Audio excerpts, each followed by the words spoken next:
Bonjour Cupidon, mon ex est revenu. Que dois-je faire? Voici les messages que j'ai pu recevoir de certains d'entre vous. J'ai donc décidé d'y répondre sous forme de podcast. Bienvenue à toi.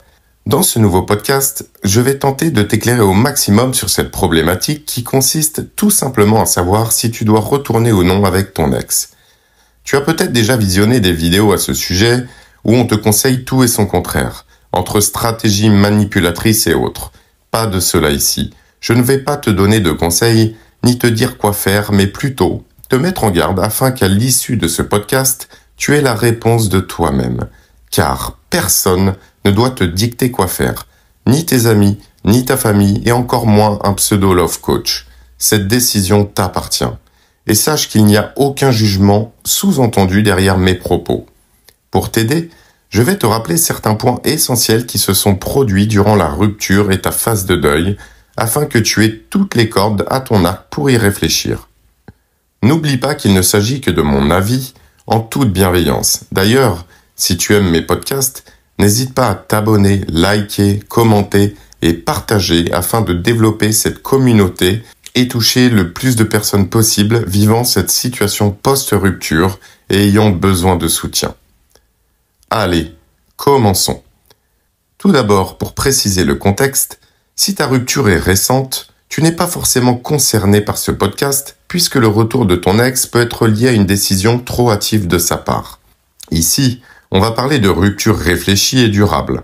Ton ex a mis un terme à votre relation et ne t'a pas laissé de chance. Cela fait donc plusieurs mois ou même plusieurs années que vous êtes séparés et tu es en no contact. Ce podcast n'a pas pour vocation de te monter contre ton ex, de te créer des sentiments tels que la rancœur, la colère ou autres émotions négatives. Je vais volontairement être dur, mais c'est pour que tu te souviennes ce que tu as traversé, que tu puisses prendre la décision de laisser une chance à ton ex en toute conscience. Car oui, c'est toi qui lui laisses une chance, pas lui ou elle. Remettons l'église au centre du village, s'il vous plaît. C'est lui ou elle qui revient après t'avoir laissé. C'est donc à toi de prendre la décision, il me semble. Permets-moi de te dire que son retour n'est pas un hasard. Je vais être dur dans mes propos, mais c'est volontaire, comme je te l'ai dit plus haut. Si ton ex revient après une longue absence, c'est tout simplement car il ou elle n'a pas trouvé l'herbe plus verte ailleurs. À moins qu'il ou elle se soit retiré dans un temple bouddhiste ou une grotte à l'autre bout de la planète durant tout ce temps, pour méditer et prendre du recul, mais c'est peu probable. Et tu sais pourquoi? Car dans la grande majorité des cas, ton ex ne s'est pas remis en question. Il ou elle étant persuadé que c'était toi le problème. Il ou elle a simplement cherché une compatibilité ailleurs. En revenant, il ou elle se dit que tu as pris le temps de corriger tes défauts. Alors que toi, de ton côté, tu n'as pas eu le choix. Tu as subi la rupture et tu as cherché à comprendre ce qui avait cloché. Tu as fait une introspection, tu as tenté de t'améliorer, etc. Pas lui ou elle. Tu redeviens donc une option envisageable. Et oui, il ou elle s'est rendu compte qu'en 2024, malgré l'attractivité des sites de rencontres, c'était compliqué de trouver chaussures à son pied.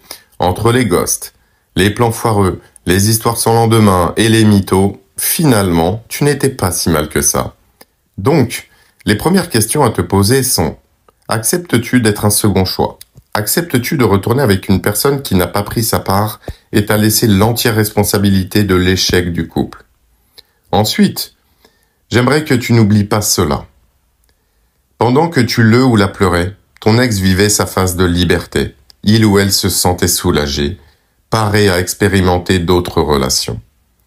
Alors que tu attendais son message ou lui écrivais sans retour de sa part, c'est à une autre personne que ton ex écrivait. Lorsque tu te remettais en question et tentais de te reconstruire, ton ex butinait ailleurs en tentant de plaire à une autre personne. Alors que tu le ou la suppliais peut-être, si tu as commis des interdits, ton ex était probablement dans les bras d'une autre personne.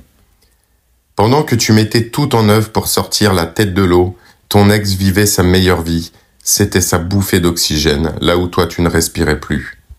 Durant tes insomnies ou tes pensées négatives, tes angoisses, tes peurs te dominaient, te submergeaient, ton ex dormait tranquille, peut-être même dans les bras d'une autre personne. Pendant que tu écoutais des podcasts pour prendre soin de toi, ton ex tentait d'améliorer l'attractivité de son compte Tinder. Ça te fait peut-être mal d'entendre ça. Mais dans la plupart des cas, c'est pourtant ce qui s'est réellement produit. Et je reprécise que ce n'est pas pour que tu le ou la détestes et entretiennes de la colère envers lui ou elle. Non. Je veux que tu te rendes compte de tout le chemin que tu as parcouru, là où lui ou elle n'a pas fait 10% de ce que tu as fait. Il ou elle fuyait dans d'autres projets lorsque toi tu affrontais et souffrais. Et ça, c'est une vérité. Mais si tu es OK avec tout ça, il n'y a aucun jugement encore une fois. Tu auras pris la décision en pleine conscience en ayant tous les paramètres. Tu n'es pas un idiot ou une idiote si tu retournes avec ton ex malgré tout cela. Pas du tout. Tu y as réfléchi et tu as pesé le pour et le contre. Et je t'en félicite.